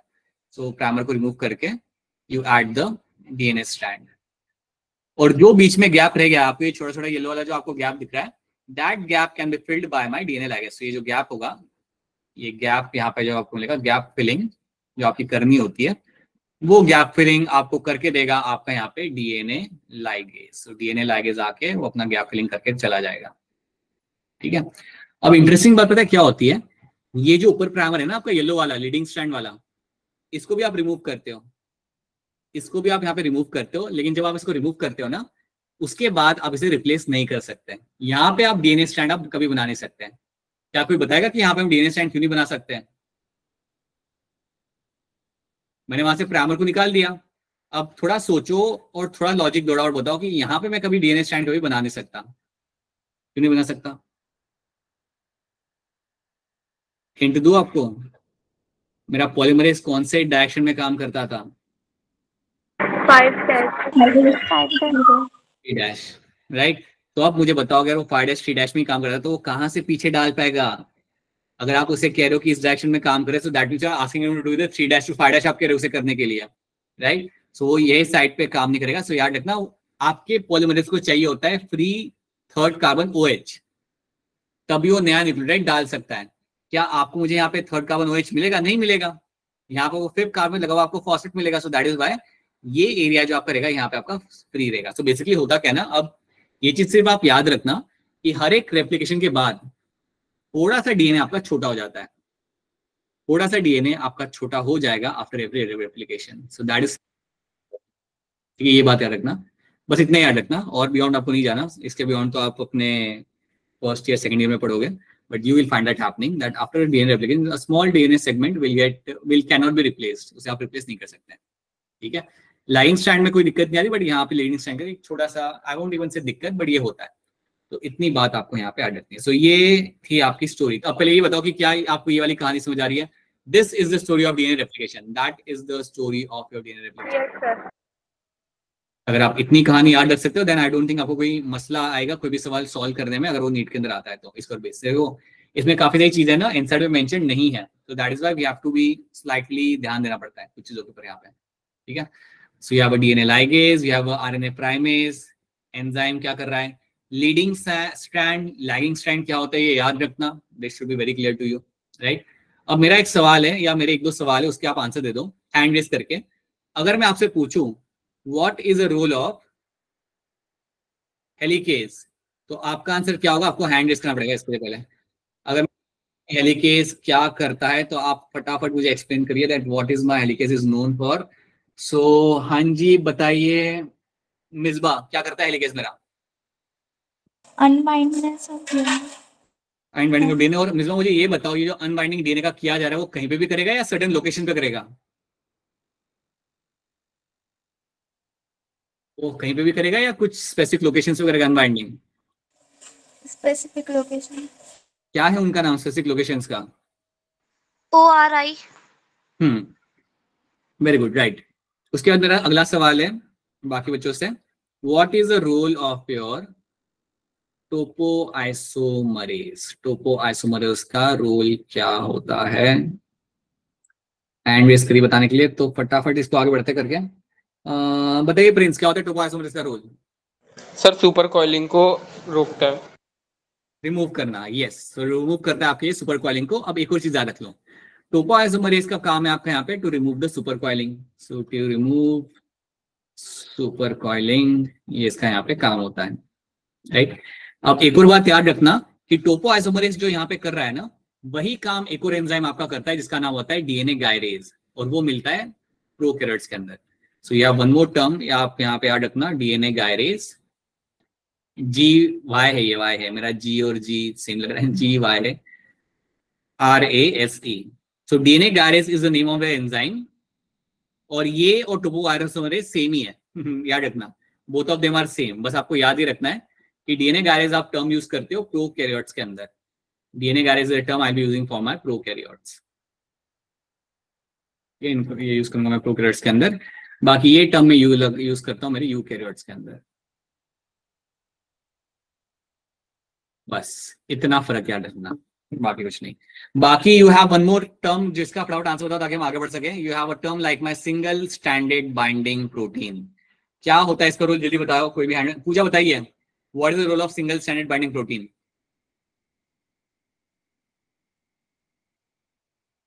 जब तक हमारी आवाज नहीं पहुंच रही, वर्षा आप बताइए what is the role of single standard binding protein? They keep both strands away from, right, और वो करने का पर्पस क्या है, ये वो क्यों कर रहा है? ताकि वो दोनों strands अलग हो सके। ताकि दोनों स्ट्रैंड्स वापस से रीअलाइन ना हो जाए, क्योंकि अब अगर वो रीअलाइन हो गए वापस चिपक गए तो इतनी मेहनत कर रहा है हमारा हेलिकेज तो सारा वेस्ट जाएगा। तो that's the thing. Alright, so that is something you have to know. यहाँ पे आप देख रहे हो, like leading and lagging strand आप यहाँ पे अपना देख पा रहे हो, so this is something you have to know, ठीक है। यहाँ पे एनिमेशन भी देख लो थोड़ा सा, हेलिकेज आया उसने अपना काम चालू किया, फिर प्राइमेज आया उसने अपना प्राइमर लगा दिया और वो चला गया, फिर ग्रीन कलर के पॉलीमरेज आए और उन्होंने अपना काम करना चालू किया। आप देख सकते हो कि आपका जो लीडिंग स्ट्रैंड है वो तो एक ही पॉलीमरेज आके अपना करके जा रहा है, बट लैगिंग स्ट्रैंड के लिए आपको वो फ्रेगमेंट में आपको बनाना पड़ता है, you have to make them in the fragment. तो एनिमेशन से भी पता चल जाए व्हाट इज हैपनिंग। चलो, so that is something you can see all those Okazaki fragments have been formed, ठीक है। चलो देन आगे बढ़ते हैं। अब इसका आंसर आप लोग मुझे दो यहाँ पे हैंडरेस करके, 2017 का ये क्वेश्चन है, ड्यूरिंग डीएनए रेप्लिकेशन और हैंडरेस करना, Okazaki fragment are used to elongate. ध्यान से देखना, मैंने आपको बोला था टूवर्ड फॉर्क क्या होता है वो मैंने आपको बताया था, so think and then answer. Okay बताइए शिवानी कुमारी क्या होगा इसका आंसर? C option. आपको सी लग रहा है? एंजल चौहान आपको क्या लग रहा है? सर सी। ओके एक और आंसर हम ले लेते हैं यहाँ पे। वर्षा रानी आपको क्या लग रहा है? सी ही आप यहाँ पे सी आते हैं, बिल्कुल सही। The lagging strand away from the replication fork, तो लैगिंग स्ट्रैंड हमेशा बनेगा आपका opposite to replication fork, right, ठीक है।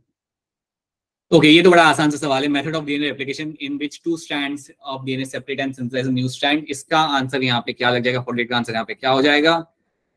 शिखा बताइए क्या क्या होगा इसका आंसर? शिखा, शिखा तक हमारी आवाज नहीं जा रही। अंशिका शर्मा बताइए क्या होगा इसका आंसर?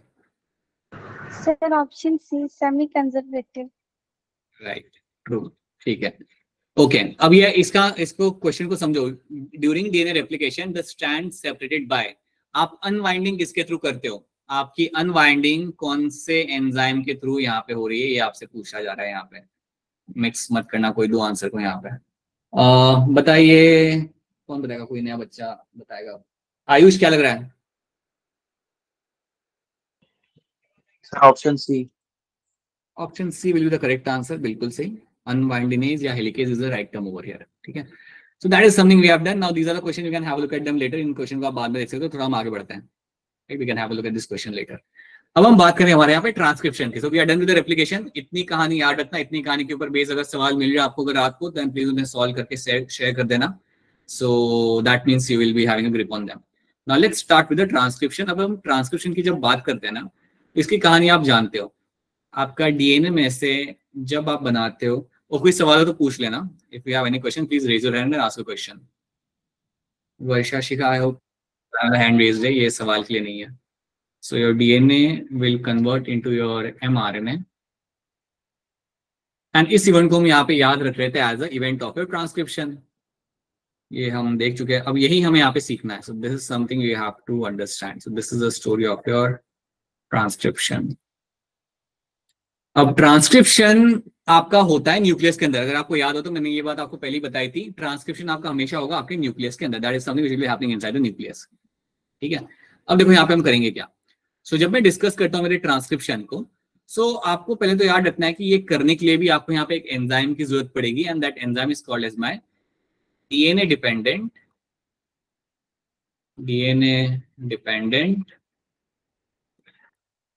RNA polymerase. छोटा नाम है आरएनए पॉलीमरेज, बड़ा नाम है इसका DNA dependent RNA polymerase, right. अब एक बात यहाँ पे याद रखना, आरएनए पॉलीमरेज जो आपका यहाँ पे है, आपका ये एंजाइम आरएनए पॉलीमरेज, इसके अंदर और डीएनए पॉलीमरेज में एक कॉमन बात ये है, ये भी अपना पॉलीमराइज करता है from 5' to 3' direction only. Sir your screen is not visible. अरे मेरी स्क्रीन दिख रही है, नहीं दिख रही? सर देखिए विजिबल है सर। रुको रुको यार, ऐसे ऐसे नहीं, कंफर्म करना पड़ेगा मुझे। ये बताओ कौन सा एनिमल मैंने यहाँ पे बना के रखा हुआ है?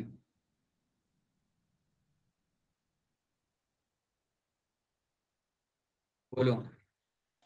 सर कबूतर लग रहा है। हाँ मतलब बर्ड दिख रही है, मतलब यस सर का। Yes sir. थोड़ा अजीब है लेकिन है। सो यस, सो शिखा एक बार रिज्वाइन करके देखो, आ जाएगा सब कुछ स्क्रीन वापस से। ट्राई करना, वो नेटवर्क का कभी ऊपर नीचे हो जाता है, इशू तो होता है। So now you have RNA polymerase, जो याद रखना वो हमेशा काम करे, it does the synthesis of RNA in this direction only. So ये 5 से 3' डायरेक्शन में ही करता है सिंथेसिस ऑफ आरएनए। फिर मुझे लग रहा था, लगा रैट है। अच्छा, रैट के पर ऐसे नहीं होते, बट ठीक है चलो whatever. So it does the synthesis of RNA in 5' to 3' direction में, वो अपना आरएनए का यहाँ पे सिंथेसिस आपका वो करेगा। तो इसका और डीएनए पॉलीमरेज का काम सेम ही होता है, मतलब एक ही डायरेक्शन में लोग अपना यहाँ पे काम करेंगे। So that is the one thing you have to know, right. अब थोड़ा इसको और सही से समझते हैं इस कहानी को। एक ट्रांसक्रिप्शन यूनिट क्या होता है in DNA is defined by primary by 3 regions, promoter, structural gene and my terminator region. इसको मैं थोड़ा यहाँ पे आपको समझाता हूँ इस तरीके से, इस पिक्चर में यहाँ पे समझाता हूँ। So assume that you have a DNA strand, you have a 3', you have a 5' over here। उसके बाद एक और स्ट्रैंड बनाते हैं डीएनए का, ये डीएनए है, ये आरएनए नहीं है। आरएनए सिंगल स्ट्रैंड होता है, this is my 5', this is my 3'। अब जब भी आपको डीएनए स्ट्रैंड दिखता है ना, तो आपको पहले क्या करना है, आपको दो चीज लेबल यहाँ पे कर देनी है। जो मेरा 3' या 5' वाला जो मेरा यहाँ पे स्ट्रैंड है ना, इसको मैं बोलूंगा यहाँ पे एज ए टेम्पलेट स्ट्रैंड। इसको मैं बोलूंगा यहाँ पे as a template strand. This is something I will call it as a template strand. इसको मैं टेम्पलेट स्ट्रैंड भी बोल सकता हूँ, इसको मैं इवन कह सकता हूँ AKA। AKA का मतलब मालूम है ना आप लोगों को? Also known as sense anti-sense strand. Sorry, it is also known as your anti-sense strand.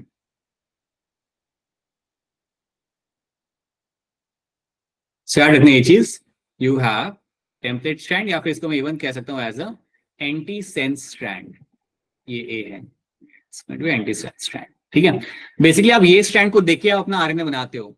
ये जो 3' या 5' वाला जो मेरा डीएनए का स्ट्रैंड है ना, इसको यूज करके ही, इसको टेम्पलेट यूज करके ही मैं अपना आरएनए बनाऊंगा। तो ये बात दिमाग में बिठा लो, और कोई मैं यूज नहीं कर रहा, इसी स्ट्रैंड को यूज करूंगा और मैं अपना आरएनए मॉलिक्यूल यहाँ पे बना के रखूंगा सामने।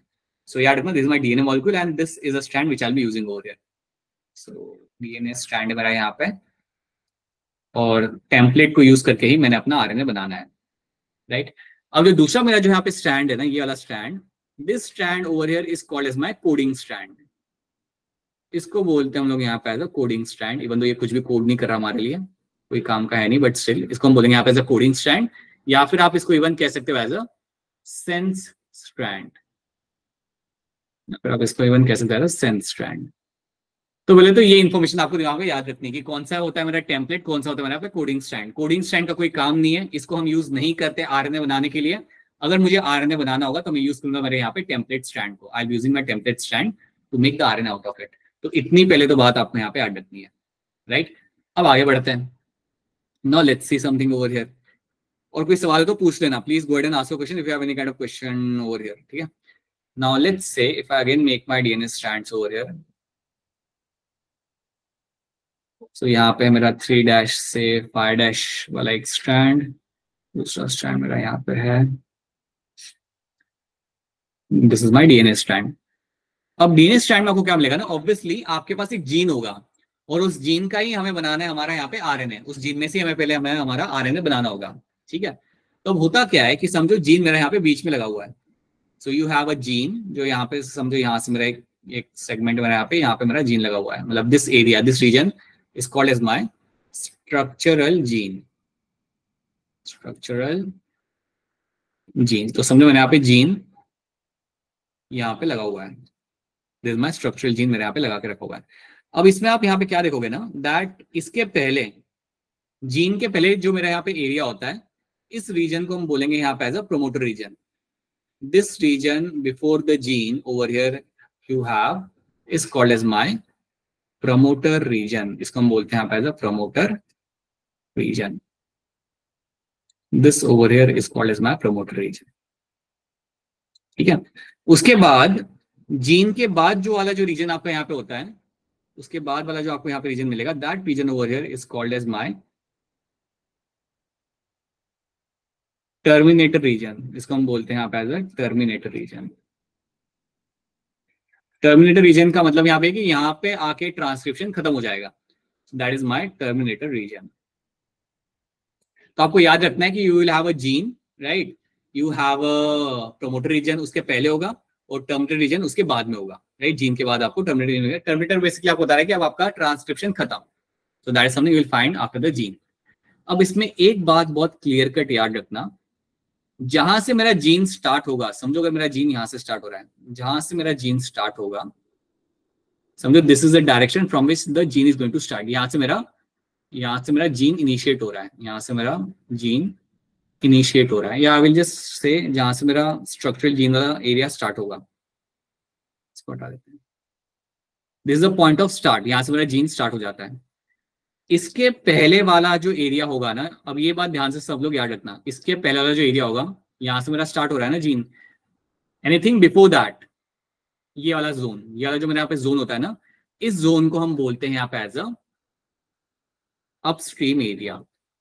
इस जोन को हम बोलेंगे यहाँ पे as a upstream area, upstream area या upstream reason.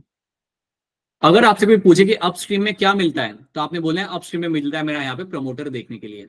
So promoter region is seen in the upstream area, या अपस्ट्रीम रीजन में मुझे मिलता है मेरा प्रमोटर देखने के लिए। तो याद रखना, जहां से आपका जीन स्टार्ट होगा उसके बिल्कुल पीछे जो एरिया होता है, उसके पीछे वाला जो एरिया आपका यहाँ होता है टुवर्ड्स द 3 डैश एरिया के अंदर, 3 डैश रीजन के अंदर, उसको हम बोलते हैं यहाँ पे एज अ अपस्ट्रीम रीजन, उसको हम बोलेंगे अपस्ट्रीम।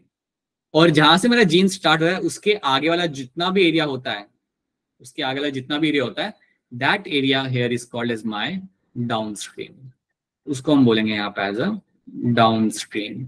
इसके ऊपर बेस्ड काफी अच्छे क्वेश्चन बन के आ जाते हैं नीट के अंदर, तो ये चीज समझ लेना अगर समझ नहीं आ रही तो जहां से आपका जीन स्टार्ट हो रहा है उसके आगे वाला जितना भी एरिया है, that area is called as my downstream. और जहां से मेरा जीन स्टार्ट हो रहा है उसके पहले वाला जो एरिया है मेरा, उसके पीछे वाला जो मेरा एरिया है यहाँ पे, that is called as my upstream area.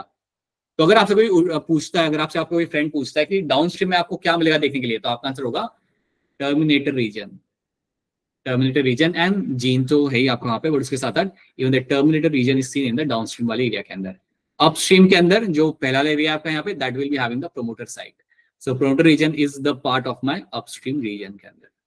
तो पहले वाला जोन है मेरा अपस्ट्रीम, उसके स्टार्टिंग पॉइंट से आगे वाला जोन है मेरा यहाँ पे डाउनस्ट्रीम, और ये चीज आपको मिला, आपको यहाँ पे आइडेंटिटी। क्या ये बात आप सबको यहाँ पे समझ आ रही है? Is this clear to all of you? Yes sir. Yes sir. अगर कोई कंसर्न हो तो बताना। तो देखो यही आपकी पिक्चर, इनसाइड वाली पिक्चर आपके सामने, आप यहाँ पे देख सकते हो that you have a start site, यहाँ से आपका जीन स्टार्ट हो रहा है, ठीक है। तो इसके पहले जो कुछ भी आपको मिलेगा ना, इसके पहले जो भी आपका एरिया है, this area over here is going to be called as my upstream.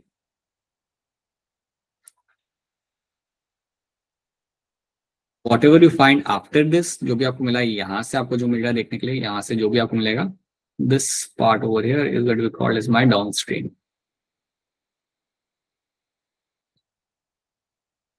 Right? हमें ये नहीं जाना फिलहाल के लिए कि प्रोमोटर क्या कर रहा है, टर्मिनेटर क्या कर रहा है, वो भी हमें यहाँ पे जानना नहीं है, बट ये पहले आप ये बात आप यहाँ पे जान लो, ठीक है। टेम्पलेट स्टैंड क्या होता है मैंने आपको बता दिया है, 3 डैश 5 डैश वाला ये मेरा टेम्पलेट स्टैंड है, उसको ही मैं यूज करूंगा to make the mRNA। And नीचे जो आपका 5 डैश से 3 डैश वाला मेरा यहाँ पे स्टैंड है, that is my coding stand, okay. अब यहाँ पे हम एक और चीज यहाँ पे समझते हैं, सो इसको हम बाद में देखते हैं। Let's understand one more thing over here. अगर मैं अपने यहाँ पे डीएनए स्टैंड बना रहा हूँ, if I make my DNA stand over here, क्या वो 3 डैश से 5 डैश, या 5 डैश से 3 डैश, सो अज्यूम दैट यहां से है मेरा यहाँ पे स्टार्ट साइड, यहाँ से मेरा जीन स्टार्ट हो रहा है, यहाँ से मेरा जीन यहाँ पे स्टार्ट हो रहा है, ओके। सो उसके पहले मुझे मिलेगा यहाँ पे मेरा promoter, will get to see something like a promoter over here, this is my promoter. अब प्रमोटर के अलावा आपको एक और रीजन मिल सकता है अपस्ट्रीम के अंदर। सो प्रमोटर तो आपको यहाँ पे दिख ही रहा है, प्रमोटर के अलावा you can find one more thing in the upstream के अंदर, और उस रीजन को हम कहते हैं यहाँ पे as a enhancer region. So there can be one more region which I can find over here, and that region over here is going to be called as my enhancer region. Enhancer region. तो enhancer region वो होता है जो आपको मिलेगा, again ये भी आपको कहाँ मिलेगा, you will find that region in the upstream वाले पोजीशन के अंदर। तो ये सवाल एक बार नीट में आ चुका है, उन्होंने स्टेटमेंट डाली थी कुछ ऐसी कि इनमें से कौन सा स्ट्रक्चर आपको मिलता है अपस्ट्रीम एरिया के अंदर, और ऑप्शन था एनहांसर, और एनहांसर इनसाइड में मेंशन नहीं था, but you will find question based on this as well. So enhancer का जो एरिया है याद रखना, that will come under the upstream area के अंदर। सो बेसिकली ये दोनों ही चीजें मेरी आ रही है यहाँ पे अपस्ट्रीम के अंदर, this two things are coming under the category of my upstream region, ठीक है। कोई भी चीज समझ नहीं आएगी तो अनम्यूट करके पूछ लेना, हैंड रेज करके पूछ लेना। तो ये आपको यहाँ पे देखने के लिए मिल जाए। अब आपको याद ही रखना है कि ये जो प्रमोटर है, ये जो एक मेरा रीजन है प्रमोटर का, ये है क्या, लाइक व्हाट इज दिस, और इसका काम क्या होता है। सो प्रमोटर वाला जो रीजन है ना, ये वो जगह होती है जहां पे मेरा पॉलीमरेज आके बैठेगा। So promoter is a site where polymerase comes and sit, it's a site where RNA polymerase, यहाँ पे मेरा आरएनए पॉलीमरेज आएगा, here the RNA polymerase will come, polymerase will come and sit, will come and sit. तो यहाँ पे आके वो बैठेगा, ठीक है। और यहाँ पे उसका बैठना काफी इंपॉर्टेंट है, क्योंकि यहाँ से फिर वो बैठ के फिर अपना काम चालू करेगा, अपना ट्रांसक्रिप्शन का। तो याद रखना पॉलीमरेज यहाँ पे आके बैठता है। और एक और बात याद रखना, जो प्रमोटर सीक्वेंस आपको जो यहाँ पे मिलेगा ना, इसके अंदर आपको जनरली देखने के मिलते हैं कई ज्यादा AT रिच सीक्वेंस, यहाँ पे भी आपको मिलते देखने के लिए आपके कई सारे AT रिच सीक्वेंस आपको यहाँ पे मिलेंगे। और इसलिए कई सारे प्रमोटर को हम इवन बोलते हैं as a TATA box. Promoter region को हम इवन बोलते हैं एज अ टाटा बॉक्स। तो अगली बार टाटा बॉक्स टर्म अगर आपके सामने आया, समझ जाना someone is trying to talk about the promoter of the during the transcription। जो प्रमोटर होता है ना आपका ट्रांसक्रिप्शन के टाइम पे, उसको हम बोलते हैं टाटा बॉक्स। क्यों बोलते हैं टाटा बॉक्स? क्योंकि वहां पे आपको 80 रिच सीक्वेंस आपको वहां पे ज्यादा देखने के लिए मिलता है। So TATA box is very common. अगर आप किसी प्रमोटर को देखते हो तो वहां पे आपको ये सीक्वेंस काफी इजीली आपको देखने के लिए आपको वहां पे मिल जाएगा। तो इतनी बात पहले आप यहाँ पे आ रखना। तो पहले ये बताओ कि ये चीज आपको समझ आ रही नहीं आ रही? Is this thing clear to all of you? Yes sir. यार पूछ लेना, ठीक है? कोई अगर सेंटेंस या टर्म समझना है तो पूछ लेना। So you have a TATA box जो आपको मिलेगा प्रमोटर वाले रीजन के अंदर, एंड ये वो जगह है जहाँ पे पॉलीमरेज आके बैठेगा अल्टीमेटली। अब एक और चीज आप यहाँ पे समझ लो, अगर इतना समझ लो तो जस्ट एक और चीज यहाँ पे समझ लो कि आपका जो एनहांसर है वो क्या करता है। अगर आपका सेल चाहता है कि आपको बहुत ज्यादा आरएनए बनाना है, अगर आपका सेल चाहता है कि आपका बहुत ज्यादा आरएनए बनाना है, नॉर्मल जितना आप बना रहे थे, समझो अगर आप 1 मिनट के अंदर अगर आप समझो अगर 10 आरएनए बना रहे थे इस जीन में से, लेकिन सेल कह रहा है कि 10 तो काफी कम पड़ रहा है, हमें प्रोडक्शन बनाना पड़ेगा और 10 को आप 50 कर दो। तो वो टाइम पे एनहांसर आपकी मदद करता है। ये जो एनहांसर होता है ना, ये एनहांस करता है रेट ऑफ ट्रांसक्रिप्शन। तो याद रखना ये जो एनहांसर वाला जो रीजन है कैसे करता है वो आपको नहीं सीखना है अभी, it will get much more confusing for you. But याद रखना एनहांसर जो आपको यहाँ पे जो रीजन है, it enhances the rate of transcription. तो अगर आपका ट्रांसक्रिप्शन हो रहा है, ट्रांसक्रिप्शन अगर आपका हो रहा है 1 मिनट में 10 बार, और अगर सेल चाहते हैं कि उसे 1 मिनट में 50 बार करना है या 100 बार करना है, सो वो करने के लिए ये आपकी हेल्प कर सकता है। So it increases the rate of transcription, it increases the rate of transcription.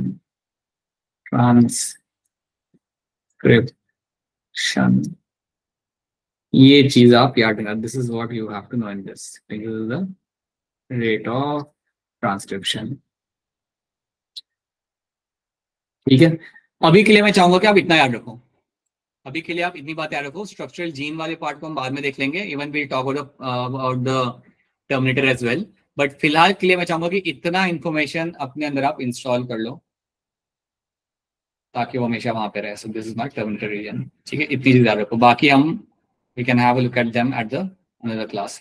आज की क्लास में जो किया ना वो काफी चीजें हमने यहाँ पे कवर की है। We have done the DNA replication पूरा के पूरा, जिसमें अगर आप एनसीईआरटी को नहीं देखते, उसके अगर आप बियॉन्ड देखते हो, then you will find number of terms are going to be there and you will find question based on them. इसलिए वो सारी चीजें आपको याद रखना आपके लिए इंपॉर्टेंट है।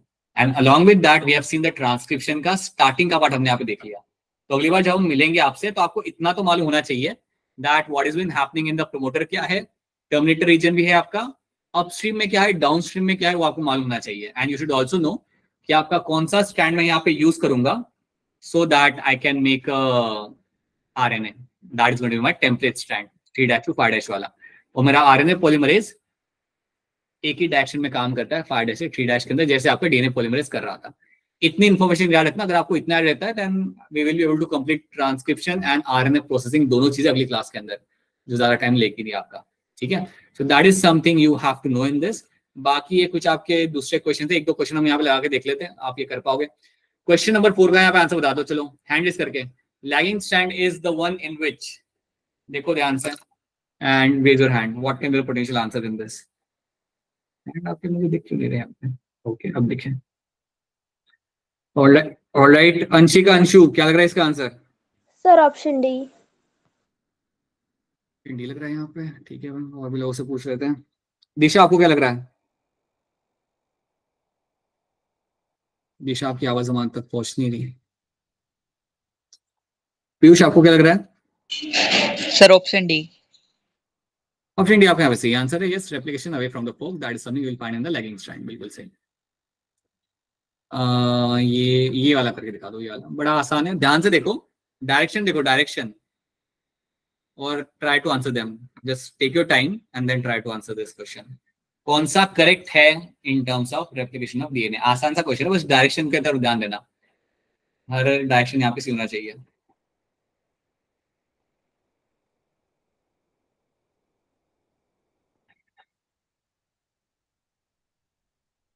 हाँ जी, वर्षा रानी बताइए क्या लग रहा है? अच्छा, वर्षा ने हैंड नीचे कर दिया। मुस्कान बताइए क्या लग रहा है आपको? Sir option C. Option Option B. C लग रहा, मैंने तो भी कुछ बोला पर आपने ऑप्शन सी बोला। वर्षा, पूजा डागर, पहले आप बताइए आपको क्या लग रहा है। Sir option A. ओके, देखिए ऑप्शन ए में पता है दिक्कत क्या है, ये जो आपका टेम्पलेट स्टैंड है राइट, उसके अगेंस्ट आपका यहाँ पे बन रहा है आपका लाइक फ्रॉम योर 3 से 5 आपके यहाँ पे आपको बनाया जा रहा है, ठीक है। अब आप मुझे बताओ आपका जो स्टैंड बनता है, पॉलीमरेज काम करता है, वो कौन सी डायरेक्शन में काम करता है? It will always work from 5-3. तो इसलिए ये तो आपका आंसर यहाँ पे हो नहीं सकता। समझ आ रहा है? यहाँ पे आप ऊपर वाले स्टैंड को देखो ना, ये 3 से 5 जा रहा है, तो इसलिए फिर आपको स्टैंड आपका बनेगा नहीं, तो ये आपका गलत हो गया यहाँ पे, ठीक है।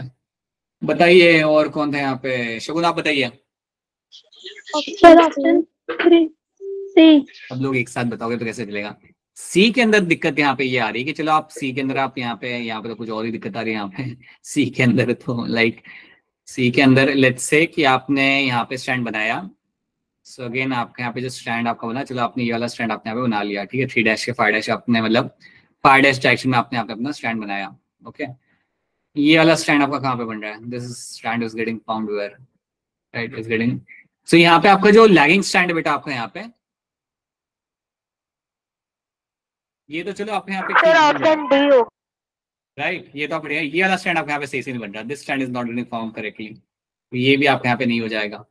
लेकिन अगर आप ऑप्शन डी को अगर आप यहाँ पे देखते हो ना, ऑप्शन डी को आप यहाँ पे देखो कि आपके यहाँ पे जो एक स्टैंड बन रहा है वो बिल्कुल आपका सही बन रहा है, 5 डायरेक्शन से 3 डायरेक्शन में आपका एरो बिल्कुल आपके यहाँ पे सही आ रहा है, ये आपका इस तरीके से बन जाएगा, और ये वाला भी आपका सही से फ्रेगमेंट के अंदर आपके यहाँ पे बन जाएगा।